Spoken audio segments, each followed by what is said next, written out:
السلام عليكم ورحمة الله وبركاته. كل سنة وانتم طيبين، متابعين قناة هواة الحمام المصري وقناة بلدنا تيوب. ان شاء الله الحلقة بعد انقطاع النت فترة يعني، فأول حلقة بنسجلها معاكم دلوقتي. احنا هنتكلم عن الذكر، تعريف الذكر من النتاية. زي ما انتم ما اتكلمتوا يعني، استاذ احمد بدري كان بيتابعكم. احنا ان شاء الله هنعملها حلقة لوحديها، بعد كده نكمل بقية حلقاتنا على الانتاج المكثف. لتعريف الذكر من النتاية لازم شروط في شخصية الغاوي نفسه عشان يقدر يميز الذكر من النتاية. يعني في حاجة اسمها الذاكرة المؤقتة. دي الذاكرة المؤقتة دي موجودة عند كل بني آدم، يعني زي الأرقام دي ممكن تحفظ الرقم لفترة معينة بعد كده بيتنسي. فعشان نخش في موضوع الحلقة، الذكر من النتاية، الشروط اللي أنا بقول لك عليها دي لازم يكون الغاوي وهو بيقارن بين الذكر والنتاية يبقى فاهم ايه الفصيل اللي في ايده او ايه الحمامه اللي ماسكها في ايده، عشان يقدر يميز بين ريشه الذكر وبين ريشه النتاية. يعني احنا هنتكلم على الريشه او على العظمه وعن اللون وعن فتحه المجمع، وفي حاجات كتير هقول لك تقدر تفرق فيها بين الذكر والنتاية. لو خدنا اول نقطه، طبعا يعني في ناس كتير يقول لك الذكر ريشته بتبقى عريضه عن النتاية. طب انا هعرف ازاي اذا كنت انا مش عارف الريشه دي شكلها ايه او الفصيل اللي انا ماسكه فيه ايه؟ يعني انا هدي لك مثال عملي دلوقتي. احنا هنمسك فرد من هنا، تمام؟ ده وزار، ده فرد حمام وزار، تمام؟ دي نتاية، دي نتاية. لو جيت تقارنها مثلا بحمامه تانية، شوامات او كشكايه او اي كلام زي كده، دي المفروض ان دي نتاية. شايف الريشه بتاعتها عامله ازاي؟ كويس؟ هوري لك الفرق بينها وبين الذكر. بص يا باشا، ادي ريشه النتاية وادي ريشه الذكر، واضحه يا باشا كده اهي. ريشه النتاية وريشه الذكر باينه اهي. ريشه النتاية رفيعه عن ريشه الذكر، تمام؟ بس انا بتكلم ليه بقى؟ انا بقول لك هي واضحه هنا ليه؟ لان دول فصيل واحد، الاثنين دول فصيل واحد، دول اسود وزار. هجيب لك قص تاني اسود وزار،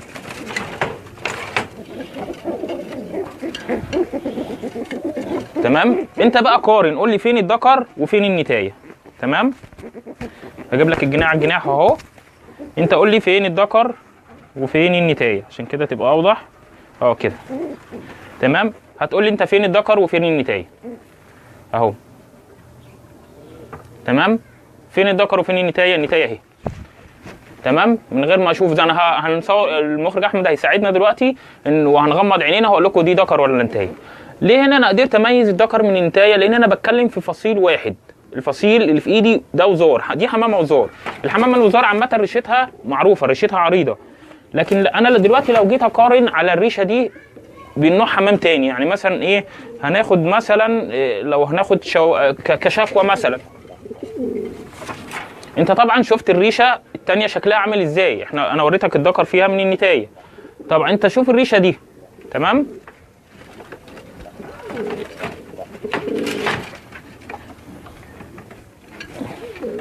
قارني بقى بين الريشتين دول. دي ريشه اهي،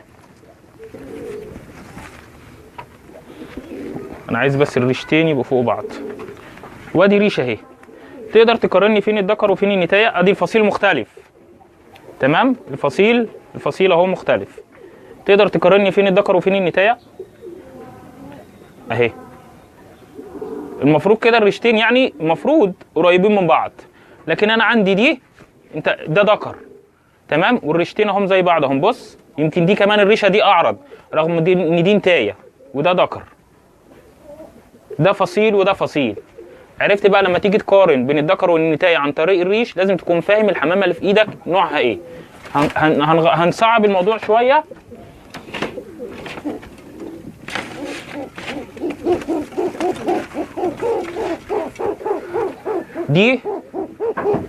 دي طبعا انا قلت دي طبعا لازم تبقى نتاية يعني. شوف الفرق بين الريشه دي والريشه دي، تمام؟ الريشتين دول يعتبروا متساويين. دي شوامات، دي نتاية، وده ذكر. عرفت بقى الفرق؟ ان انا لما اجي اقارن بين ذكر وانتايه لازم اكون اول حاجه عارف الفصيل. يعني الريشه بتاعت الوزار غير الريشه بتاعت الكشكات غير الريشه بتاعت الشوامات. فانت لازم يعني دي اللي كنت بقول لك عليها في الاول اللي هي الذاكره المؤقته، ان انت تبقى حافظ شكل الريشه في الوزار ايه وشكل الريشه في الشوامات ايه وبقيه الانواع يعني عامه. تمام؟ ده من يعني دي النقطه الاولانيه اللي احنا بنتكلم فيها. انت لازم تكون ايه عارف الفصيل اللي انت بتقارن فيه. النقطه الثانيه طبعا دماغ الذكر غير دماغ النتايه، بس ممكن اتلخبط ازاي؟ لو مثلا انا عندي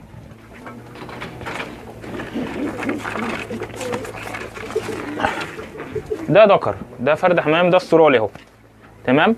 باين عليه دماغه كبيره، باين عليه دماغه كبيره، تمام؟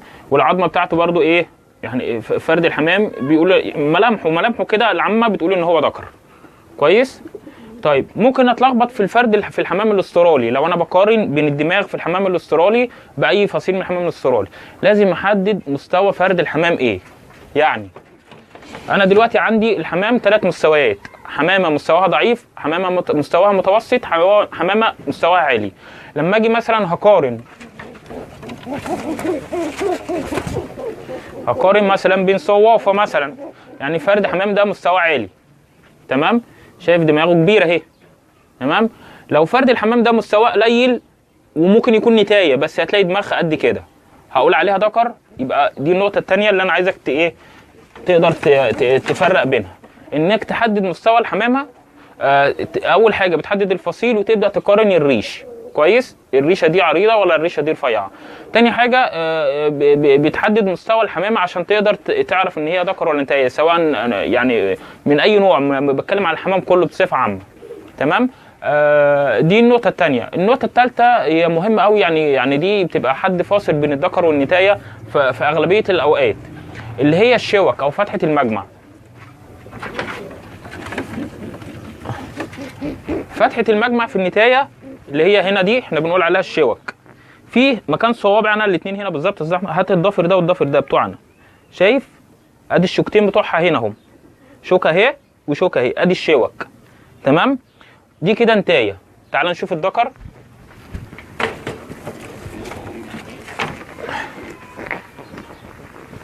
ادي الذكر اهو، ادي شوكه اهي، شايف صوابع الاثنين ضوافر، بص على ضوافري كده، دي ضوافر الاثنين، شايف الفرق؟ انت رجع الفيديو سنه هتشوف الفرق، ان النتايه الشوك بتاعتها واسعه، الذكر هنا الشوكتين اهم، هتلاقي عظمتين، واحده كده واحده كده، مكان تحت صباعهم على طول.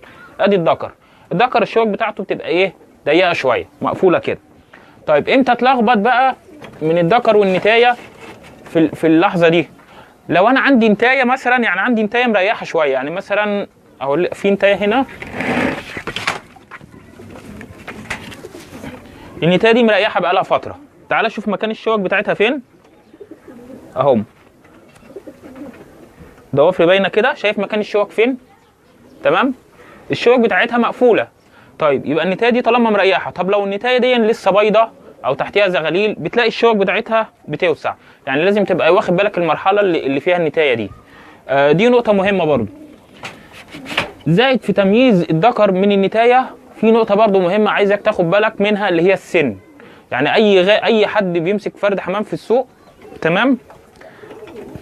يعني بيعمل ايه؟ اول حاجه بيعملها يقوم ماسك الحمامه كده، تمام؟ ويشوف السن بتاعها ايه. دي تالت نقطه احنا بنتكلم فيها. بيفرد ريش الحمامه كده، دي عليها كام ريشه؟ 2 4 6 8 ريشات، تمام؟ عليها 8 ريشات اهي. الريشه اللي انا بعدي من عندها شايفها واضحه يا باشا؟ تمام. ادي 1 2 3 4 5 6 7 8، ده عمر. يبقى دون مش هقدر افرق بيه من الذكر من النتايه. ايه الحمامه باينه، دي طالعه ذكر اهي، تمام؟ هقول لك انا عرفت دي ليه. يبقى انت عشان تقدر تقارن يبقى لازم تقارن الفصيل، تحدد الفصيل اللي انت بتقارن منه. تاني نقطه اللي احنا اتكلمنا عليها، بعد ما بتحدد الفصيل خلاص بتحدد العمر زي ما انا وريتك دلوقتي في الزغلول دون. بعد كده بتشوف فتحه المجمع، بتشوف الدماغ، تكوين الحمامه مستواها ايه، عشان تقدر تحدد الحمامه دي. لو مستواها عالي بيبقى مواصفاتها كذا، فتقدر تحدد ايه تعرف الذكر من النتايه. في نقطة تانية برضو اللي هي البنادول، اللي هي النحاسة اللي بتتعلق دي، تقدر تحدد منها الذكر من النتايه. دي ممكن تخش على اليوتيوب تقدر هتشوف حاجات كتير يعني زي كده. في حاجة تانية انا اكتشفتها، يعني انا هنزل لكم الصورة بتاعتها اثناء ما الفيديو شغال.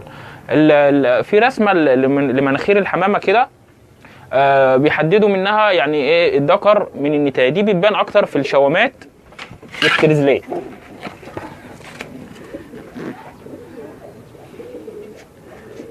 بص يا باشا، شايف الفتحه دي واضحه يا باشا؟ شايف الخط ده بتاع المناخير اهو، شايف الخط بتاع المناخير مستقيم عدل. الخط دي الفتحه دي بتاعت المناخير اهي عدله، ده ذكر. تمام، هنوريها لك في النتايه. بص نفس الفتحه في النتايه بقى، شايف؟ بص نفس الفتحه في النتايه اهي، هي نفس الفصيل برضو عشان تبقى عارف. شايف شكل المناخير عامل ازاي؟ مختلف. تمام، تحس ان هي جايه ميله كده شويه. دي هنزل لك الصوره اثناء ما انا بتكلم في الشرح، وانا وريتها لك اهو. عن دي يعني الطريقه دي قليله قوي، يعني انا لسه واخد بالي منها من فتره قريبه، بس على فكره طريقه كويسه قوي يعني، زي طريقه البنادول. يبقى احنا كده قلنا عشان نقدر نفرق بين الذكر ومن النتايه، بنحدد اول حاجه العمر، اول حاجه بنحددها الفصيل، ونقدر نقارن، نقدر نحدد الريشه دي عرض الريشه قد ايه عشان نقدر نفرق بين الذكر وبين النتايه. بعد كده بنشوف الهيد، المستوى الحمامه جيده متوسطه. بعد كده بنشوف الشوك بتاعت النتايه ان كانت بتبقى فاتحه شويه عن الذكر. بعد كده بنشوف عمر الحمامه اللي احنا ماسكينها قد ايه عشان نقدر نقيم العمر بتاعها ايه بالظبط. بعد كده بنشوف الطريقه الجديده اللي انا وريتها لكم، البنادول. ودلوقتي زي ما انا وعدتكم انا هغمض عينيا، واستاذ احمد بدر هو اللي هيساعدنا. استاذ احمد ما يعرفش حاجه في الحمام اللي هنا خالص، يعني ما يعرفش الحمام دي موجود فين ولا ايه. فانا هغمض عينيا، هو يغمض لي عينيا، وهنقول لكم الذكر من النتايه ازاي. انا مش هتحرك من مكاني. تعالى غمضيني بقى، وانا هقول لك دلوقتي، وانا يعني انا همسك الحمامه هقول لك نوعها ايه، وفي نفس الوقت هقول لك دي ذكر ولا نتايه، بنفس الطرق اللي احنا اتكلمنا عليها دلوقتي.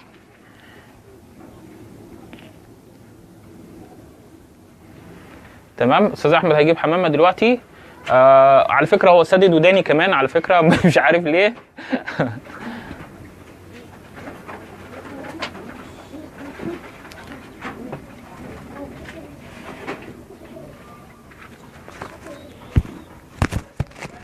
دلوقتي استاذ احمد ناولني الحماميه. تمام، انا دلوقتي اول حاجه بشوفها عايز اعرف ايه نوع الحمامه دي. تمام، الحمامه دي وزار. انا عرفتها ليه وزار؟ العظمه بتاعتها المنقار بتاعها صغير اهو. تمام، والدماغ بتاعتها قصيره، رجليها خشنه شويه اهي كويس، بس شكلها دي حمامه سنها صغير لان هي ورقه في ايدي يعني. تمام، احاول اعرف من هنا عليها، لا مش هشوف طبعا عليها ريش، لان الريش ده لازم اشوف بعينيا. تقريبا هنا اهي اهو. دي يا باشا ده حاجه، دي زغلوله صغيره بس كده. انا هقدر اعرف دي ذكر من نتايه ازاي؟ ايه التكوين الدماغ، دي شكلها ذكر يا باشا. دي حمامه وزار شكلها ذكر. تكوين الجمجمه بتاعها عالي شويه لان انا حافظ الوزار. الجمجمه يعني اكتر حاجه الدماغ هي اللي بتبين. دي شكلها صافي يا باشا، دي حمامه صفيه تقريبا، دي حمامه صفيه، دي شكلها ذكر. خليها يا باشا عشان احنا ايه يعني يا ريت تحطها لوحدها عشان بعد ما تفتح عينيا ايه اخليها في ايدي، مفيش مشاكل، خليها في ايدي. انا قلت لك ان دي ذكر ونوع من انواع الوزار تقريبا صوافات تقريبا يعني. هات لنا حمامه ثانيه يا استاذ احمد عشان انا بعد ما افتح اقول لك. انا دلوقتي قارنت لقيت الريشه بتاعتها عريضه. تمام، المجمع بتاعها صغير بس هي شكلها سنها صغير اصلا يعني، وتكوين الجمجمه بتاعها كبير شويه، بس المفروض ان انا ايه اقدر احدد الاول مستواها ايه. بس يعني انا بالنسبه لي انا 80% ذكر. ماشي، خلي دي في ايدك يا باشا. طبعا هحاول اعرف ايه الفصيل ده. دي حمامه عظمتها مصدره، ده شكله ذكر. ده في شكله ذكر. ليه يا باشا؟ فتحه المجمع بتاعته مقفوله، دماغه كبيره، مخنشر. ده ممكن يكون اللهم صل على سيدنا محمد، الخنشوره عاليه دي كده بتاعت الكريزلات. الخنشوره دي بتاعت الكريزلات. انا عندي بتاع 3 قصوص على فكره كريزلات هنا تحاضين، يعني مش هقدر اميز بالظبط، خلي بالك، بس هي 90% منه ذكر. دماغه كبيره، خنشورته عاليه، والشوك بتاعته مقفوله. الشوك بتاعته مقفوله خالص. تمام؟ ده تاني فصيل اهو. انا قلت لك ذكر ولا انتايه وانا مغمض، بس ده انا متاكد منه لان سنه كبير. في حاجه تانيه يا باشا؟ هات لنا حمامه تانيه يا باشا تكون اي شكل غير اللي في ايدنا ده. ماشي.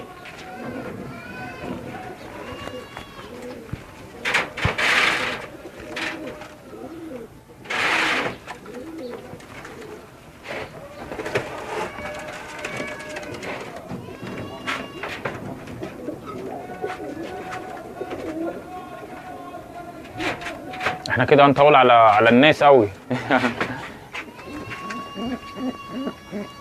قاعد كده يا استاذ محمد دول. ماشي. اتفضل.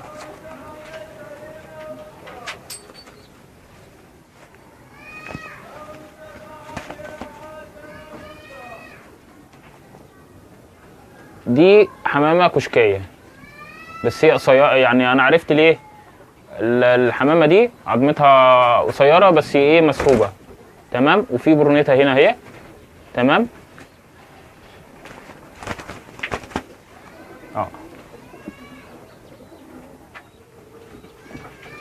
تمام يا باشا. دي نتايه يا باشا. دي نتايه. يعني لا ذكر. دي ذكر. دي دماغها كبيره شويه. دي حمامه كشكيه. تمام؟ كده ممكن اشيل اتفضل يا استاذ محمد. تمام يا باشا. زي ما انا ما قلت لحضرتك، ده ذكر. وممكن برضه عشان ناكد للناس يعني لو هينفع نرميه قدام العين عشان نعرف. وده ذكر زي ما انا ما قلت. وده برضه ذكر. وده ذكر زي ما انا ما 3 كوره زي ما انا ما قلت لك. ده صافي بس سنه صغير، بس انا عرفته ليه تكوين الجمجمه بتاعه اكبر شويه. وده ذكر كريزلي. يعني بص معلش، ممكن حضرتك يا باشا تشيل الكاميرا ونرمي لهم الحمام ده، ندي له النوتي بتاعته. او ممكن هنا هيبان برضو. بص اهو. ده هو دخل. اول ما دخل اهو زي مع النتايه بتاعته اهو. ده ذكر. تمام؟ وده الكشك دون ذكر برضو. ده كشك ذكر اهو. تمام؟ اهو. ده اول ما دخل زي ما هو على النتايه بتاعته. ده برضو ذكر. ده لسه شاب. ده صافي. ده لسه شاب على فكره. هو الوحيد الذكر، خلي بالك، في الحمام اللي عندي. دي مصابه انا حاطط فيها نوتي بس ده ذكر اهو. تمام؟ هقول لحضرتك حاجه بقى. هطلع لك النوتي بتاعت الدكوره دي. ده ما فيش معاه انتهاء. دي اصلا مصابه نوتي عندي. بس ده سايبه في وسطهم كده لان هو لسه كاشف اصلا قريب. بص يا باشا، انا لما مسكت الذكر ده ادي الفصيل واحد اهو. النتايه قشائيه والذكر قشائي. بص شايف الذكر دماغه قد ايه؟ بص انا همسكهم لك انت وقارن انت. شايف الذكر قد ايه دماغه والنتايه قد ايه؟ تمام؟ شوف الفرق قد ايه. انا لما مسكت الذكر مسكت دماغ الذكر فعرفت ان دماغه كبيره شويه. ادي الاصل اللي انا قلت لك انا عرفته ليه. والذكر ده الشوك بتاعته مقفوله. طبعا النتايه بتاعته بتبقى الشوك بتاعتها واسعه. وده كان كلامنا النهارده عن تعريف الذكر والنتايه. هراجع معاك. لازم تعرف السن، لازم تعرف الفصيل عشان تقدر تقارن تحدد بسهوله، يعني يبقى الموضوع سهل عليك. لازم يعني السن والفصيل مهم برضو. الشوك في طريقتين تانيين بس انا ما بستخدمهمش قوي، يعني اللي هي طريقه البنادول دي. هي مفيده قوي في موضوع الزغاليل والحمام الصغير، يعني عشان تقدر اللي بيشتغل في الانتاج يعني. بس وده كان كلامنا النهارده عن الحلقه بتاعتنا تعريف الذكر من النتايه. او يعني انا سهلت لك الطرق اللي هي المعتاده ان انت تعرف الذكر من النتايه. اخوكم محمد صلاح مع المخرج احمد بدر. تابعونا على قناه وقت الحمام المصري، والسلام عليكم ورحمه الله وبركاته.